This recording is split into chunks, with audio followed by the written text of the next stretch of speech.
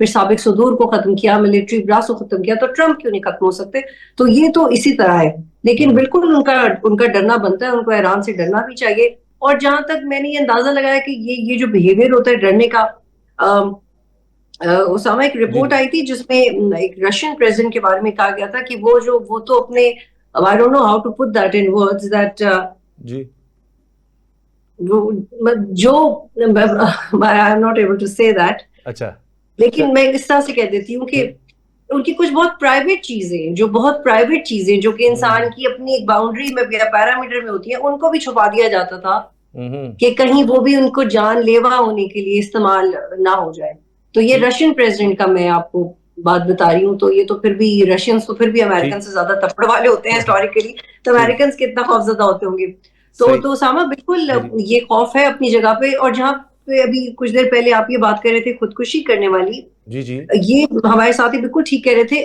if historically from the Vietnam War, وہاں سے لے کے پھر عراق اور پھر افغانستان میں امریکن سولجرز نے جو خودکشیاں کی ہیں, جو انہوں نے آف دا ریکارڈ انٹرویوز دی ہیں, اس میں وہ یہی کہتے تھے کہ we are not able to understand that why we are doing it, we are not able to understand that what duty is this, what kind of duty is this, یہ کیا ڈیوٹی ہے. اور یہ صرف سینٹیمنٹ امریکن سولجرز میں ہی نہیں ہے, بلکہ اسرائیلی بھی اپنی گورنمنٹ کے خلاف کھڑے ہوتے رہے ہیں, اسرائیلی بھی اپنے پریزیڈنٹ کے خلاف ہوتے رہے. پھر یہ اور بات ہے کہ ان کو سامنے نہیں ہونے دیا جاتا ہے کیونکہ وہ تو انسانی بنیادوں پہ بات کر رہے ہیں. لیکن جو وینیزویلا والے انسیڈنٹ کے بعد جس طرح سے ٹرمپ نے ثابت کیا کہ ان کے نزدیک انٹرنیشنل لا کی کوئی اہمیت نہیں ہے, نارکوٹکس کی انٹرنیشنل باڈیز موجود ہیں, ڈرگس پہ انٹرنیشنل باڈیز موجود ہیں, پھر آپ کون ہوتے ہیں جا کے آل دا وے کسی ملک کا صدر اور اس کی بیوی اٹھا کے کہ بھائی تم پہ تو یہ کیس ہے, اور انہوں نے پاکستانی نیب کی طرح بہیو کیا ہے جیسے نیب کی سٹوریز ہیں پاکستان میں.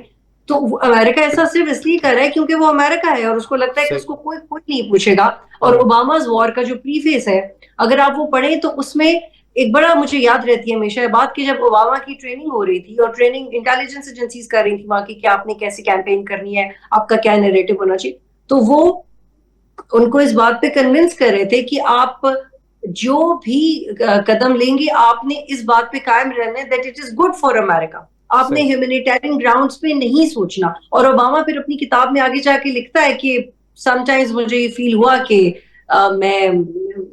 میں صرف ایک سیاستدان کی طرح نہیں سوچ سکتا یا میں ایک صدر کی طرح نہیں سوچ سکتا, لیکن ہاں اس میں ہیومینیٹیرین گراؤنڈز پہ جب گورنمنٹ ہیومینیٹیرین گراؤنڈز پہ نہیں سوچ رہی تو سولجر سوچ رہے ہیں تو اس سے تو امریکہ کو فرق نہیں پڑے گا. پر یہ امید ضرور کی جا سکتی ہے کہ جو نیا اتحاد بنا ہے یہ اب کتنا افیکٹو ہوگا, کیونکہ ان کی پاور زیادہ ہے, ٹیکنالوجی وائز زیادہ ہے, پاکستان کی بہادری کی مثالیں پوری دنیا میں ہے. ابھی ٹرکی اور سعودی عربیہ مل کے جہاں پہ پاکستان کی پرانی فوجی کمان کے بہت عام لوگ آلریڈی موجود ہیں گائیڈنس کے لیے, تو یہ ایک بہت خطرناک, روتلیس اور ڈرا دینے والا اتحاد ہوگا. تو مجھے یقین ہے کہ امپیکٹ فل بھی ہوگا, ورنہ یہ ایکسپیکٹ کرنا کہ امریکہ سولجرز کی خودکشی کے سٹریس میں آ جائے گا, that is not understandable. اچھا, ابھی چونکہ حوثیوں کے اٹیک میں 3 پاکستانی شہید بھی ہوئے ہیں اور اس کے بعد پاکستان نے کہا ہے کہ اس کا ہم جواب دیں گے اور اس پر مل کر اب بات ہوگی, یعنی اسی اتحاد کے تھرو یا سعودی عرب کے ساتھ مل کر. اس پر بھی ہم بات کریں گے اور یہ معاہدہ کتنا ضروری تھا, کتنی اس کی اہمیت ہے, اس پر مہدی صاحب سے جانیں گے. اور پھر ڈونلڈ ٹرمپ یہ کہہ رہے ہیں کہ ایران ہار چکا ہے اور اب مشرق وسطیٰ کو بدماش نہیں رہا, اس کی کیا وجہ ہے, ان کی ایگزٹ اسٹریٹجی ہے, کیا ہو رہا ہے؟ اور کتنی عجیب بات ہے کہ ایک طرف ایرانی جن کی جانیں زیادہ گئی ہیں, زیادہ شہادتیں ایران سے ہوئی ہیں, لیکن دوسری طرف فوجی امریکہ کے ہیں جو خودکشیاں کر رہے ہیں, نہیں اتنا ان میں خوف ہے اور یہاں جان جانے کا لوگوں کو کوئی ڈر نہیں, لوگوں کو شہید کیا گیا اور نئی لیڈرشپ سامنے آ جاتی ہے. بریک کے بعد اس پر بات کریں گے. بریک کے بعد خوش آمدید. ترکیہ کی طرف سے کہا جا رہا ہے کہ پولیٹیکل میکنزم ایک بنایا جائے گا, پولیٹیکل ملٹری میکنزم, جس کے تحت اب اس پیکٹ کو آگے لے جایا جائے گا جو ترکیہ, پاکستان اور سعودی عرب کے درمیان ہوا ہے. محمد مہدی صاحب میرے ساتھ ہیں, انٹرنیشنل افیئرز کے ایکسپرٹ ہیں, اور بطول راجپوت صاحب اینکر پرسن صحافی ہمارے ساتھ ہیں. مہدی صاحب یہ بتائیے, یہ جو معاہدہ ہے اس کا اب میکنزم باقاعدہ تیار کیا جا رہا ہے اور اس کو آگے لے جانے کی بات ہو رہی ہے, آپ کو لگتا ہے ایسا وقت آ سکتا ہے کئی اور ممالک اس میں شامل ہوں گے اور شاید آگے جا کے ایران بھی اس کی ضرورت محسوس کرے؟ نہیں اسامہ, دیکھیں بات یہ ہے کہ اس کا میکنزم جو ہے وہ تقریباً اب میری معلومات کے مطابق آخری شکل اختیار کر چکا ہے. اس کا سیکریٹریٹ جو ہے سعودی عربیہ کے اندر بن رہا ہے اور اس کو جو ہیڈ کرے گا پہلا 3 سال کے لیے شاید ہیڈ کریں گے. پہلا ہیڈ جو ہے وہ پاکستان کی طرف سے